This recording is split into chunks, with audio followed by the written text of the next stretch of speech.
Durarbayli gets to play against Magnus, so that was quite the treat. And immediately, like, you had 0.1 second left on the clock, and then you immediately get paired with Magnus, and now you're having to play against him with the black pieces. I mean, this is pretty brutal. Yeah, no time to go get a drink, no time to visit the bathroom or de-stress. Straight into the fight again, and Magnus starts with white. It's another Sicilian. Magnus is on the white side this time, and he plays the opening he kept playing at the World Rapid Blitz. He played this nearly every time against the Sicilian. Bishop c4. I was told this was a beginner move when I was young, but he seems to make it work. Yeah, I also didn't think that that was like a respectable choice. But it's interesting, when Magnus starts playing something many times, then the rest of the chess world usually follows suit and realizes, okay, maybe that is a good move. Yeah. Maybe he's onto something, this Magnus Carlsen. And the other player who's been playing this for years, of the top guys, it's only really been Levon Aronian. Okay. So interesting. Maybe Magnus borrowed it from Levon and kind of put his own twist on it. Essentially, Magnus wants a Roy Lopez, a Spanish or an Italian game type of position. He wants to build a pawn center. No opposite side castling, which we normally see in Sicilians either. As here, Magnus has established the pawns in the center of the board, but there's pressure from the bishop, from the sniper on the diagonal. Still early, but Magnus looking in good shape.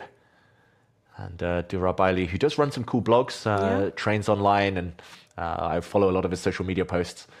And yeah, he's going to be a tough opponent for Magnus. In the meantime, shout out to Chin Yun Yuan for your comment at the top there. Appreciate it. Aww.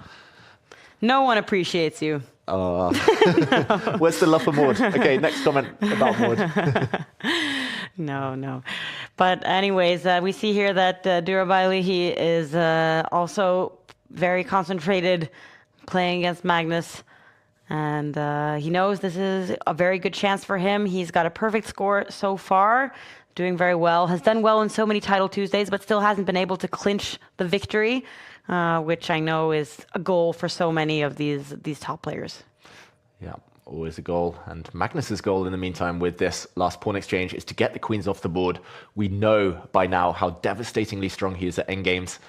I don't think Magnus is even fussed about playing the objectively best moves. He just wants a position he knows he can handle better than the opponent. And the reason this doesn't give an advantage for white is because the pawn in the center is somewhat overextended. With queens off the board, this pawn is a bit weak. The bishop is hitting it. At some point, the knight will come out to hit it as well.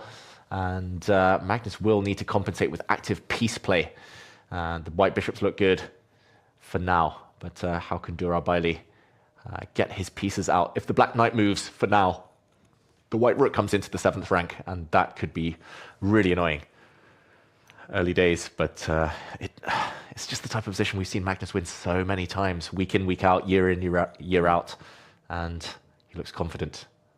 Yeah, it's impressive to me that the players keep trading their queens with Magnus, because I feel like that's his superpower, is so often these kinds of end games where you're maneuvering and there's just like a very small advantage for white, in this case being that Magnus has a bit more space and he can develop his pieces perhaps a little bit more easily. So it will be fun to see now how Magnus continues. Yeah, great move there from Durarbayli. He's blunted the white bishop on this diagonal now. It's just staring at a wall of pawns. That is not a happy piece anymore. And it also does cement the weakness in the center. Now this pawn is not going to advance and cause any nuisance. It's essentially a target for the rest of the game. And as long as the white pieces aren't allowed to get out to good squares, I think he's doing quite well here. Wow, such calm play though, like you said, recovering from that 0.01 second game. Bouncing back, playing Magnus, and keeping a very healthy position with black. Looking solid. Wow. And it's Levon Aronian against Maxime Vachier-Lagrave, as we can see at the top of the screen. And perhaps Levon can move on to 7 out of 7. That's another big game. We might get to that one later. In the meantime, Magnus is pushing his pawns. He loves pushing his A-pawns. The black knight comes out, and now there is a launch pad for that piece. I wouldn't be shocked if one of the black knights uses that square. The knight on the edge of the board, normally I would say it's bad, but here it's quite good. It's stopping the white pawns advancing, and it can always come towards the center or even drop back and into the center again. Magnus is going to have to use all of his endgame magic to turn this one around, and we know he's capable. Yeah, no, this one I'm kind of happy to see. So I'm threatening knight e4 now. I got a6 on the radar.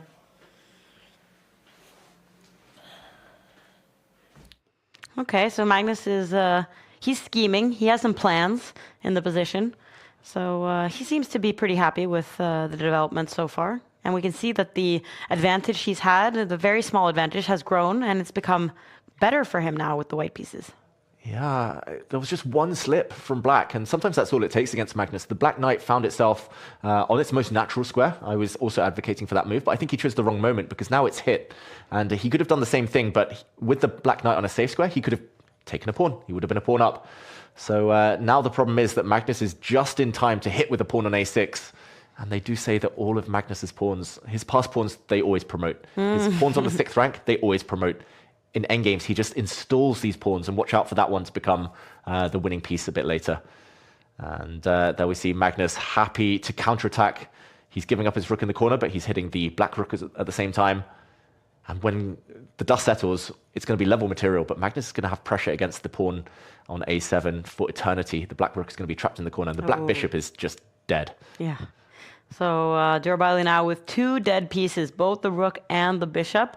So this is looking promising, and I feel like when Magnus starts looking at his camera and talking more to the viewers, it means that he's realizing that this is going to go pretty well. Yeah, this is Magnus in kind of masterclass mode. Yeah. He knows there was a shaky moment, but he rode it out. The opponent made a small slip, and that was enough. And yeah, unless he can somehow win material, I don't see it for Durarbayli, but unless he can somehow stay in this game, it just looks like Magnus is winning long term. The rook at least improves itself, but Magnus is going to come in with his rook, or wow, just trades off. Oh yeah, because the black bishop isn't going to be in time to defend. Yeah. White's bishop is going to take back this rook and then come back to this diagonal to feast on a pawn. And it's also suicidal to move your rook away and allow White's rook to come up with a check. That would force Black's bishop into a pin, and it would be lost very quickly. It's game over. Wow. And Durarbayli, he is realizing he's upset with himself that he let this game where he was hanging on for quite a while, and it was so minuscule. I'm happy that you were able to point it out, David, because it felt like just suddenly out of nowhere Magnus was winning. Exactly. And there we go. Magnus, his plan is to just take this pawn, move his bishop out the way, and this white pawn is going to decide the game. Durarbayli is about to click that resign button. Magnus takes another win, 7 in a row. Wow. That means that the 11 out of 11 is definitely on his mind. When you've made it this far without any missteps, then you can be pretty sure that the form is there and Magnus is confident, but he still has a lot of difficult players to face on his road towards 11 out of 11. So, and